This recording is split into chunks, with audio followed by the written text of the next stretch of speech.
Okay, so lost cities, right? Vanished civilizations, swallowed up by time, all that. They really do have a way of pulling us in. Yeah, it's something about the mystery, I think. For sure. And I think when it comes to lost cities, you can't get much more captivating, much more enduring than the story of Atlantis. It really is the ultimate lost city story, isn't it? Technologically advanced, gone in a blink, swallowed by the sea. Totally. So we've all heard of Atlantis, obviously, but for our deep dive today, let's start by refreshing our memories. Okay, so the story comes from Plato, right? Writing around 360 BCE, and he describes Atlantis as this island nation, super advanced. Way ahead of their time, Exactly, and it was located beyond the Strait of Gibraltar. which back then they called the Pillars of Hercules. Right, and according to Plato, the gods destroyed Atlantis in a single day and night. Punishment for their hubris. That's the story, anyway. It's a pretty powerful story. Oh, absolutely. It's inspired countless expeditions, books, movies. I mean, we're talking about it right now. It's- So here's the thing, though. Even though Atlantis is widely considered a myth, Which it pretty much is. right, but the pursuit of it has led to some remarkable discoveries. You're right. It's like this yearning to find it, even if it never existed. It's pushed us to explore, hasn't it? Yeah, it has. And we found some amazing things along the way. Absolutely. Now, look, there's no real evidence of a sunken city like Atlantis in the Atlantic. Not on that scale, anyway. But the myth does highlight something really important, What's that?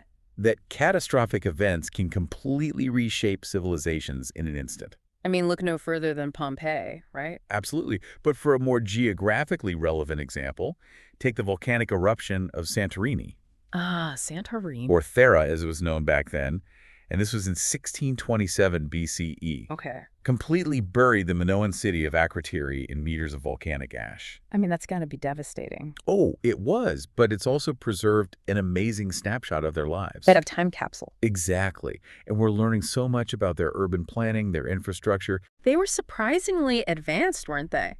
Or for time? Oh, yeah. Paved roads, multi-story buildings, even plumbing systems. Wow. It really shows you how nature can both destroy and preserve. And give us these glimpses into lost worlds that we might never have known about. Exactly. It really makes you wonder what other secrets are out there. Oh, I'm sure there's plenty more waiting to be discovered. Waiting for us to unearth them. That's the beauty of it, isn't it? So speaking of discoveries, let's move beyond Atlantis for a bit. Okay, where to? Let's explore some lesser-known lost cities. Sounds good to me. Cities that were very real, but have vanished for various reasons. Like what? Well, there's Firminia, for example. Firminia, remind me. It was a Venetian port, really bustling in the 15th century. Okay, yeah. And then it just disappeared. Vanished. Just like that. Pretty much, it's like a historical cold case. Intriguing. So how do you even begin to find a city that's been lost for centuries? It's not easy, that's for sure. There's no giant X marks the spot on a map. Not usually, no. So what do you do? Well, in case of Firminia, researchers used a combination of things. Like what? Historical records, things like Venetian naval logs, old maps, that kind of thing. Okay, I can see that being helpful. But they also used some cutting-edge scientific techniques. Really? Like what? Well, like soil pH analysis, for example. Soil pH, how does that help you find a lost city? Well, it's all about looking for those subtle clues, the signs of human activity. Ah, Changes in soil pH, they can indicate past settlements, agriculture, even industrial activity. so you're looking for anomalies, things that don't quite fit the natural environment. Yeah, exactly. And through that analysis, they were able to pinpoint the likely location of Firminia Where was it? on the Greek island of Kithnos, Wow, so it was there all along. hidden in plain sight. Amazing. It really is. It's like the Earth itself holds these memories of what once stood there. It does in a way. So what happened to Firminia then? Why did it disappear? Yeah, what's the story there? Well, the most likely culprit seems to be the Ottoman invasion of the region. When was that? In 1537, Okay. the city might have been abandoned, maybe destroyed during the conflict. And its inhabitants scattered, their stories lost to time. It's a reminder that even the most thriving cities can be wiped from the map. Yeah, the tides of history can be pretty unforgiving. That's for sure. Speaking of cities profoundly impacted by history, let's shift our focus to Vilnius. Vilnius. In Lithuania, it's a fascinating case. What happened there? Well, this city faced a double whammy in the 17th and 18th centuries. Uh-oh, that doesn't sound good. It wasn't. Devastating plagues and then relentless wars. Oh, wow, a 1-2 punch. Exactly. And the plagues alone wiped out huge portions of the population. I can only imagine. And then the wars came. decimating the city's infrastructure. Setting them back even further. Yeah, it's hard to fathom going through such hardship. It really is. But here's where technology steps in and offers us a glimmer of hope. Oh, really? How so? Well, today, researchers are using 3D laser scans, archival data, things like tax records, property deeds, To do what? to reconstruct a picture of what Vilnius looked like before these calamities. Oh, wow, that's amazing. It is. It's like digital archaeology. Bringing the past back to life. Exactly. We can piece together the lost layout of the city, the streets, the buildings. Even get a sense of the social dynamics of the neighborhoods. It's incredible to think that we can, in a way, resurrect the past using these technologies. It is. It's like we're time travelers. Sort of, yeah. Speaking of technology, I'm really fascinated by all the different methods used to uncover these lost worlds. Me too. It's mind-blowing how far we've come. It feels like we're on the cusp of a golden age of archaeological discovery, wouldn't you say? I think so, yeah. The possibilities are pretty much endless at this point. Absolutely. And one technology that has really revolutionized our understanding of lost cities is LIDAR. LIDAR, yeah, I've heard of that. It's the one that uses lasers to map terrain, right? Yeah, you've probably seen those incredible images of ancient cities revealed by LIDAR scans. Exactly. And it's been particularly useful in uncovering ancient Maya cities hidden beneath the jungles of Central America. Oh yeah, LIDAR's perfect for that. It can see through dense vegetation. Like having X-ray vision. Yeah, pretty much. And it creates these detailed 3D maps of the ground surface. So we can see what's there, even if it's buried under centuries of growth. Exactly. It's remarkable. You must be like seeing through time, peeling back those layers. Oh, it is. It's amazing what we're finding. And what's fascinating to me is how scientists can distinguish between natural features and those created by humans. Yeah, how do they do that? Is it all about shapes and patterns, or is there something more to it? Oh, there's definitely more to it. We're talking about geochemical forensics here. Geochemical forensics. Now that sounds interesting. It is. And one technique in particular is called isotopic fingerprinting. Isotopic fingerprinting. Okay, break that down for me. Imagine a fingerprint, but for materials. A fingerprint for materials. How does that even work? Well, everything. Rocks, plants, even us humans. We all carry a unique isotopic signature.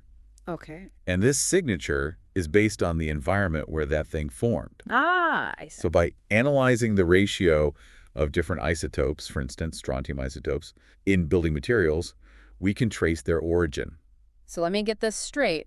If you find a stone column in the middle of a jungle, Yeah. and its isotopic signature doesn't match the local geology, That means the column wasn't quarried nearby. it was brought in from somewhere else. Exactly. Maybe hundreds of miles away. Wow, that's incredible. It tells a story of trade routes, resource management, the movement of people and ideas across vast distances. Now that's what I call detective work. It really is. It's amazing what these tiny isotopic clues can reveal. Unlocking secrets of lost civilizations. One atom at a time. It's mind-blowing. It is. But before we get too lost in the science, let's take a step back for a moment. Okay. And consider why these lost cities matter. That's a great question. It's easy to get caught up in the excitement of discovery.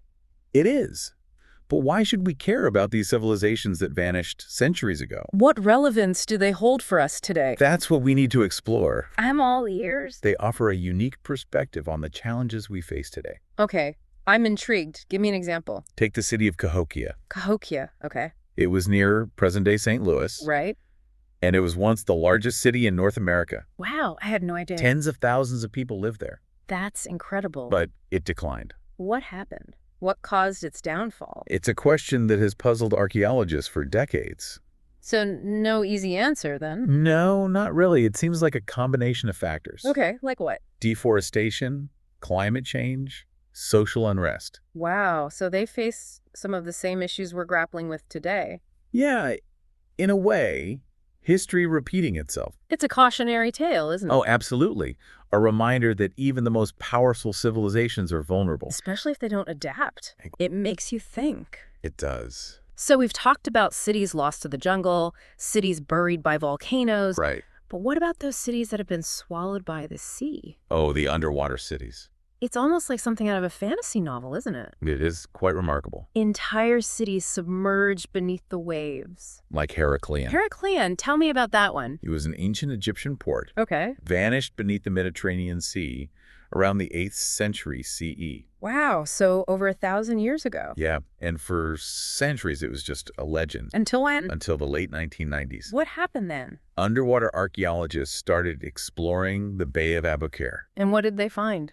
A treasure trove of artifacts. Really? Like what? Colossal statues, inscribed tablets, shipwrecks laden with cargo. It's like a time capsule on the seafloor. Exactly, perfectly preserved. That's amazing. Are there technologies that can help us explore these sites more effectively? Absolutely. Underwater archaeology has come a long way. I bet it has. We're using sophisticated sonar equipment now, remotely operated vehicles, even 3D photogrammetry. 3D photogrammetry. Okay, I'm not familiar with that one. It uses multiple photographs to create a three-dimensional model. So we can virtually reconstruct these underwater structures. With incredible detail, yes. That's fantastic. It really is. We can essentially dive into these underwater worlds without getting wet. Yeah, pretty much. That's amazing. It opens up so many possibilities. So we've talked about finding these lost cities, but how do we know how old they are?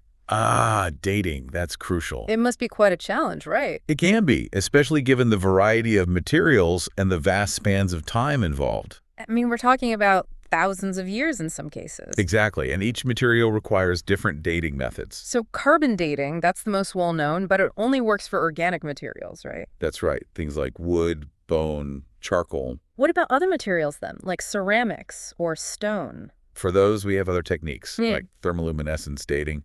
Thermoluminescence. Okay, I've never heard of that one. It analyzes the light emitted from a material when it's heated. How does that tell you how old something is? Well, it tells us how long it's been since that material was last exposed to sunlight or high temperatures. So if a piece of pottery was buried for centuries? It would trap that light energy, and we can measure that. Wow, that's fascinating. They're pretty clever, right? It is. So what about other methods? Well, there's dendrochronology, also known as tree ring dating. Tree ring dating. That sounds interesting. It is. It's based on the principle that trees grow a new ring each year. Right. So by analyzing the patterns of those rings, we can match them up with wood samples from known dates. So you're creating a timeline based on tree rings? Exactly. A timeline that can stretch back centuries, even millennia. It's amazing how nature provides us with these clocks. It is, and for volcanic sites, we often rely on potassium-argon dating. Potassium-argon dating. Okay, another new one for me. This one measures the decay of radioactive potassium into argon gas in volcanic rocks. So you can date the eruption and then anything found in those layers. Exactly. It gives us a time frame for the surrounding artifacts or sediment. It's like having a whole toolkit of different clocks. Yeah, each one ticking away at its own pace, helping us unravel the mysteries of time. It's pretty incredible. It is, but it's not just about dating objects, is it? You're right. It's about understanding the people who made them, used them, their lives, their stories. Exactly, bringing the past to life. And how do we do that? Well, we analyze the artifacts themselves. Of course, but I imagine you use all sorts of high-tech methods. We do. One common technique is spectroscopy. Spectroscopy. Okay, break that down for me. It analyzes how light interacts with matter, Okay. and that allows us to identify the chemical composition of artifacts. So you can tell what it's made of. Exactly, whether it's metal, ceramic, glass, anything really. And what does that tell you? It can tell us about the technologies they used, the sources of their raw materials, even how the object was traded or transported. It's like getting a chemical fingerprint of the object. Yeah, you could say that. But how do we know we're not imposing our own biases on these interpretations? That's a great question, and it's something we have to be very mindful of. Because it's all open to interpretation.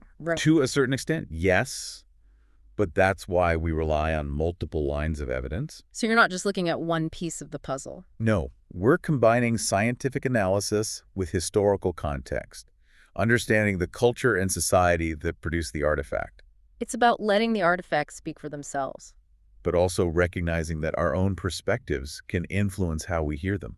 It's a delicate balance. It is, and we're constantly refining our methods, seeking new ways to understand the past. Speaking of new ways, let's talk about some of the cutting-edge technologies that are transforming the field. Oh, there's so much happening right now. It's an exciting time to be an archaeologist. I bet it is. What's on the horizon? Well, we're seeing incredible advancements in remote sensing technologies. Like what? Hyperspectral imaging, for example. Hyperspectral imaging. What's that? It analyzes light across a wide range of wavelengths, Okay. and it allows us to detect subtle variations in soil composition, vegetation patterns, even buried structures. Wow. So you can see things that are invisible to the naked eye. Exactly. It's like having superhuman vision. That's incredible. It is. And then there's satellite-based interferometry. Interferometry. Okay, I'm not familiar with that one either. It uses radar signals to detect tiny ground movements. Ground movements. How is that helpful? Well, those movements can indicate underground structures, shifting foundations, even the collapse of buried chambers. It's like having a giant X-ray machine for the entire planet. Yeah, pretty much. That's mind-boggling. And then there's the increasing use of robotics. Robots and archaeology. Oh yeah, remotely operated vehicles, ROVs, autonomous underwater vehicles, AUVs. They're changing the game. I can see that, especially for underwater sites. Exactly. Places that are too dangerous or difficult for human divers. So we're sending robots to explore these uncharted realms. And they're equipped with high-definition cameras, Mm-hmm. sonar, sampling tools. They can gather all sorts of data. It's like something straight out of a science fiction movie. It is, but it's also a testament to human ingenuity. Our thirst for knowledge. Absolutely. And we're also seeing the rise of artificial intelligence in archaeology. AI, wow. How is that being used? Well, AI algorithms can sift through vast amounts of data, satellite imagery, geophysical surveys, even historical texts. And what do they do with all that data? They help us identify patterns, anomalies, potential sites for excavation. So it's like having a digital archaeologist working 24/7. Yeah, pretty much. That's incredible. We've come so far in our ability to uncover the past. We have, but with all this technological advancement, it's important to remember something. What's that? Archaeology is not just about data and machines. It's about people. Exactly. Their stories, their connection to the past. And I think that brings us to another crucial aspect of archaeology today, What's that? collaborating with local communities. Absolutely. It's essential. It seems like there's a growing recognition that archaeology should be a collaborative effort, It should be respectful of local knowledge and traditions. moving away from that old Indiana Jones model. Yeah, the lone explorer swooping in and taking what they want. Not anymore. No. Today it's about working hand in hand with local communities Listening to their stories. and ensuring that our work benefits them. Because these lost cities are part of a shared human heritage. Exactly. And by working together, we can ensure that they're protected for future generations. It's about seeing archaeology not just as a scientific pursuit, but as a way to connect with people, build bridges, and share knowledge. Well said. So that brings us to the next part of our deep dive. What's that? The challenges and opportunities of preserving these precious sites. Right. It's one thing to discover a lost city. But how do we protect it? That's the real challenge. Yeah, it really is a challenge, isn't it? I mean, it feels like we've only just scratched the surface of this topic. We have. There's so much more to explore. But we are at the final part of our deep dive into lost cities. Already. Time flies when you're having fun. It does, doesn't it? So let's recap a bit. We've journeyed to submerged cities. We've explored the science that helps us uncover the past. And we've talked about the importance of community collaboration. Right, all crucial aspects. But now we need to face a bit of a sobering reality here. What's that? How do we protect these precious sites? Preservation. That's the key, isn't it? It is, because we're talking about sites that have withstood the test of time for centuries. Millennia even. But they're facing unprecedented pressures in our modern world. You're not wrong. It's a constant battle. So what are the biggest threats? Well, climate change is a big one. Of course, rising sea levels, extreme weather events. Yeah, all of that. It takes a toll. And then there's the human impact, too. Oh, yeah. Looting, vandalism, uncontrolled tourism. Even urban development encroaching on these sites? It's a lot to contend with. It feels almost overwhelming. Like, how do you even begin to address all of that? Well, it's not easy, that's for sure. But there are things we can do. Like what? Give me some hope here. Okay, well, one promising approach is to leverage technology. Technology, okay. 3D scanning and modeling, for example. Right. I can see that being useful. We can create these detailed digital archives of sites. So even if the physical structure is damaged or lost, We still have a record of it. it's like a backup copy of history. Exactly, a way to ensure that the knowledge isn't lost forever. I like that. What else? Well, we're also using drones and satellite imagery to monitor sites. To keep an eye on things. Yeah, for signs of looting or damage. Oh, It's right. like a high-tech neighborhood watch. A neighborhood watch for archaeology. I like that. It's pretty effective. And beyond technology. Well, community engagement is huge. Right, we talked about that earlier. Local communities are often the best stewards of their own heritage. It makes sense they have a deep connection to these places. Exactly. And involving them in the preservation process is essential. So what does that look like in practice? Well, we're seeing more and more projects that train local people as site guides, conservators. That's great, empowering the community. Exactly. And incorporating traditional knowledge into preservation efforts. It's a win-win, isn't it? It is protecting the site and benefiting the community. So it sounds like there's hope. There is, absolutely. It's an ongoing challenge. But people are working hard to protect these sites. They are. And with the right combination of technology, community engagement, and good old-fashioned hard work. We can ensure that these lost cities continue to inspire us. For generations to come. Well said. Well, this has been an incredible journey, hasn't it? A journey through time, across continents, beneath the waves. It has. And we've only just scratched the surface. I know. It's amazing to think about all the secrets still waiting to be uncovered. The story's yet to be told. And I hope our deep dive has inspired you to learn more about these lost cities. To seek out the mysteries that lie hidden beneath the surface. So until next time, keep exploring. Keep questioning. And never stop learning from the past. This has been The Deep Dive. Thanks for listening.